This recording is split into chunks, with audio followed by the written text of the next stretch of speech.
రాహుల్ సభలో జరిగిన అవమానం భరించలేంది అన్నారు కోట్ల సూర్యప్రకాష్ రెడ్డి. కార్యకర్తలు జరిగిన సంఘటనను జీర్ణించుకోలేకపోతున్నారని ఆవేదన వ్యక్తం చేశారు ఆయన. అధిష్టానం కార్యకర్తలకు సమాధానం చెప్పిన తర్వాతే తనతో మాట్లాడాలి అంటున్న కోట్ల సూర్యప్రకాష్ రెడ్డితో మా ప్రతినిధి చంద్రశేఖర్ ఫేస్ టు ఫేస్. ఘటనకు మనస్తాపానికి గురైన మాజీ కేంద్ర మంత్రి కోట్ల సూర్యప్రకాష్ రెడ్డి ప్రస్తుతం లద్దగిరిలో తన సొంత ఇంట్లో ఉన్నారు.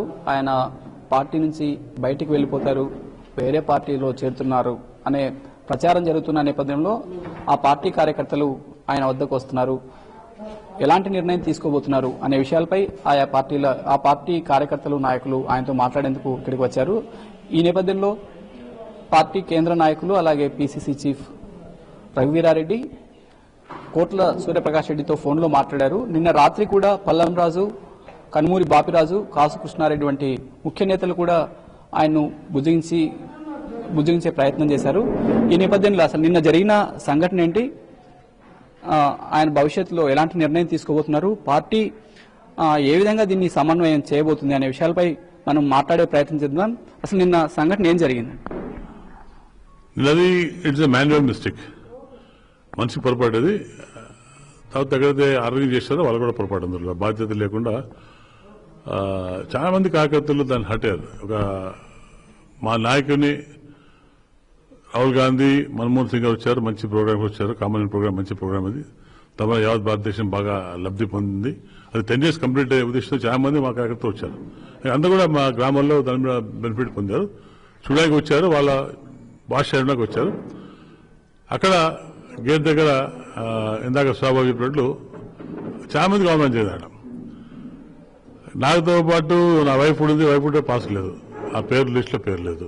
అంటే ఆర్గనైజర్స్ ఏం చేస్తున్నారు, ఎందుకు ఇంత బాధ్యత లేకుండా ప్రవర్తించారు అర్థం కావట్లేదు. జరిగింది ఇది మా ఫ్యాక్టరీ, మా పార్టీలో మా ఇంట్లో సమస్య. ఇది ఇంకా దిగి రాత్రి కొంతమంది మాట్లాడిపోయి ఇంకా వస్తున్నారు. వచ్చాక మాట్లాడక వాళ్ళు ఏమంటారు చూద్దాం, చూసినాక తప్పుడు మా కార్యకర్తలు ప్లీజ్ కావాలి. ఎప్పుడంటే కార్యకర్తలను ఫస్ట్ ఒప్పించుకోండి, కార్యకర్తలు బాగా గాయపడ్డారు, వాళ్ళని మీరు సంధానించుకొని చెప్పడం జరిగింది. అంతవరకు మేము పేషెన్స్గా ఉంటాం, అంతవరకు ఎటువంటి ఏముండో పేషెంట్ ఉంటాం. వాళ్ళు వచ్చి మాట్లాడాక ఒకటి నేనైతే పార్టీ మార్చే సమస్య లేదు, సరే చాలా కాకపోతే ఇంట్లో ఉంటాం, కానీ వేరే పార్టీ పోయే సమస్య లేదు. అంటే నాకే ముందు పేపర్లు రాస్తారు, ఆ పార్టీ పోతుంది, ఈ పార్టీ పోతుంది. That's not correct. Inter problem. Police base Babu మా స్వాభ చెప్పినట్టు పోలీస్ బేస్ చాలా బ్యాడ్గా ఉంది. అంటే నా విషయంలో స్వాభ విషయంలో జరిగింది, నా విషయంలో జరిగింది. కానీ అక్కడ లోకల్ గా సిఐ డిస్ప్యూట్ మన జిల్లా పనిచేసిపోయారు. వాళ్ళు అడిగారు, సార్ పేరు లేకపోతే పోయి సార్ పంపండి, సార్ క్షమిస్తారు, పలానా ఆయన చూపించిన ఆంధ్రప్రదేశ్ అన్నట్టు కూడా ఇదని నా వైఫ్ చూసి కూడా నామ్ని అప్చరవారు అన్నారు. అంటే స్వాభ బాబు చెప్పాడు, ఆ విధంగా చెప్పాడు. నేను ఉడాన్ బాలంతా క్లియర్ చెప్పాను. కాబట్టి దట్ ఇస్ నాట్ కరెక్ట్. అది దట్ నాట్ బికాస్ మేము ఏం బ్లేమ్ చేయాలి, ఆర్గనైజేషన్ బ్లేమ్ చేయాలి. ఆర్గనైజేషన్ నాకు తెలుసు, ఆర్గనైజేషన్ తెలుసు. కానీ అది ఐ థింక్ పీసీసీ ప్రోగ్రామ్, ఇది పీసీ ప్రోగ్రామ్, పీసీలు దాన్ని ఆర్గనైజ్ చేశారు. I think they should be punished. ఎందుకంటే ఇట్లా అవమానం నా జరిగింది, రేపొద్దున ఎస్సీ జరగవచ్చు, బీసీ జరగవచ్చు, మైనార్టీ జరగవచ్చు, వాళ్ళు తట్టుకోలేరు. కాబట్టి మనం ఏదో మనకు అలవాటే కాబట్టి అంటే కాంగ్రెస్ కార్యకర్త అలవాటు కాబట్టి మేము దాన్ని బ్లేమ్ చేస్తాం. కానీ వేరే కొత్త వాళ్ళు చాలా మంది రాత్రి చాలా మంది అల్లి కూడా మాట్లాడారు, సార్ మీకు కావాలి రేపు మాకు కావాలి, అవమానం జరిగిన గ్యారెంటీ ఏముంది, మా ప్రశ్న చాలా మంది ఎస్సీలు చెప్పారు, బీసీలు చెప్పారు, మైనార్టీ అంతా చెప్పారు. కాబట్టి ఇటువంటి చేయకుండా ఉండడానికి ప్రజలు వాళ్ళకు కాంగ్రెస్ పార్టీ వాళ్ళు వచ్చి వీళ్ళని చెప్పాలి. అంతవరకు విల్ నాట్ ఫంక్షన్. కాంగ్రెస్ పార్టీలో పనిచేసే సమస్య లేదు. మేముగా ఏ విషయంలో పార్టిసిపేట్ చేయం. వాళ్ళు వచ్చిన వరకు మేము ఆఫీస్ కూడా క్లోజ్ చేశారు. చాలా మంది ఇప్పుడు చెప్పారు, నాకు తెలుసు. అని ఐఎన్టీసీ అంతా కూడా ప్రెస్ పెట్టి ఇది చేశారంట. అంటే కూల్నెస్ టైం మాదిరి వాళ్ళు వచ్చి దాన్ని మళ్ళీ ఫంక్షన్ చేస్తా చేయకూడదు, అది వాళ్ళు నేర్చుకున్నారు. నిన్న కొంతమంది ముఖ్య నాయకులు మీతో మాట్లాడారు, అర్ధరాత్రి దాకా కూడా మీతో చర్చలు జరిపారు. పీసీసీ చీఫ్ కూడా మీతో మాట్లాడారు. అంటే ఇప్పటికీ మీరు చల్లబడినట్టేనా జరిగిన సంఘటన? మీరు చల్లబడ్డా లేదా దిగ్విజయ్ సింగ్ వంటి నాయకులు వచ్చి భవిష్యత్తులో ఇలాంటి సంఘటనలు జరగకుండా హామీ? నేను చల్లబడే క్వశ్చన్ కాదు, నా కార్యకర్త చల్లబచ్చాలి, అది పాయింట్. నేను చల్లబడే క్వశ్చన్ కాదు, కార్యకర్త ఇంపార్టెంట్. నాకు కార్యకర్త నా లైఫ్ కాబట్టి నేను వాళ్ళకు ఎంత ముఖ్యమో నాకు నా కార్యకర్తలు నా విన్నపంతో సమానం. వాళ్ళని బుజ్జగించే ప్రయత్నం ఉండాలి. వాళ్ళ బుజ్జిగొచ్చుకొని చేసుకుంటే నాకు అనిపిస్తుంది లేదు. అందరూ మామూలు సైలెంట్ గా చెప్పాను, క్లియర్ ఉండి చెప్పాను. అంతా చాలా మంది వస్తుందని చెప్పాను, దయచేసి రావద్దండి, క్లియర్ రిక్వెస్ట్ చేయడం జరిగింది. కానీ చూడలేదు. వాళ్ళు వచ్చి పుచ్చుకోవాలి, వాళ్ళ కార్యకర్తలు ప్లీజ్ చేసుకోవాలి. ఇంతగా చాలా మాట్లాడారు, రకరకాల అంటే ఇష్యూస్ వాళ్ళ భావనలు చెప్పారు. కాబట్టి వాళ్ళు ప్లీజ్ చేసుకునే బాధ్యత తీసుకుంది హైకమాండ్. అప్పుడు దాని గురించి ఒక కార్యకర్త ఏమిటో చూద్దాం. ఇవాళే కాదు, గతంలో వైఎస్ సీఎంగా ఉన్నప్పుడు, రోషయ్య సీఎంగా ఉన్నప్పుడు, కిరణ్ కుమార్ రెడ్డి సీఎంగా ఉన్నప్పుడు కూడా ఇలాంటి సంఘటనలే జరిగాయి. అంటే ఇందులో పార్టీ సమన్వయ లోపమా, లేకపోతే అధికారుల నిర్లక్ష్యమా, లేకపోతే ఇందులో మీ తప్పేమైనా ఉందా? ఇందులో ఆర్గనైజేషన్ తప్పు ఉంటుంది. Party police main police organization organization main important, దాని పోలీస్.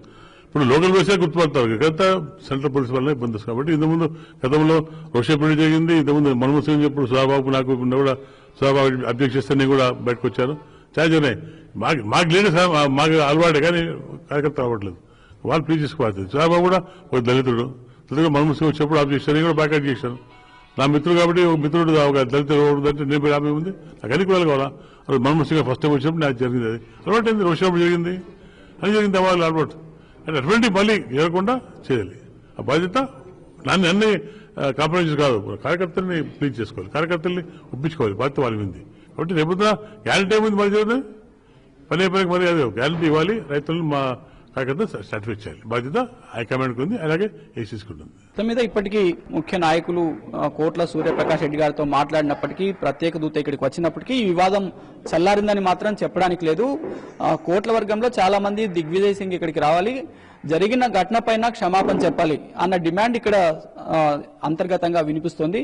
సో ఈ వివాదం ఇప్పటికీ పూర్తయినట్టు చెప్పలేము. పార్టీలో కోట్లకు ప్రాధాన్యత కూడా తగ్గిస్తున్నారన్న అభిప్రాయం కూడా వర్గంలో వినిపిస్తుంది. ఆ నేపథ్యంలో జరిగిన నిన్నటి ఘటనతో కోట్ల వర్గీయులు తీవ్ర ఆగ్రహానికి గురవుతున్నారు. పరిస్థితులను మార్చాలి, చాలా పరిణామాలు చాలా మారిపోవాలన్న డిమాండ్ ఆ వర్గం నుంచి వినిపిస్తోంది. దిగ్విజయ్ సింగ్, పీసీసీ చీఫ్ రఘువీరారెడ్డి ఇక్కడికి వచ్చి క్షమాపణ చెబితే తప్ప ఈ వివాదం సర్దుమణిగే పరిస్థితి కనిపించడం లేదు. కెమెరామెన్ రామస్వామితో చంద్రశేఖర్, ఎన్టీవీ, లద్దగిరి, కర్నూలు జిల్లా.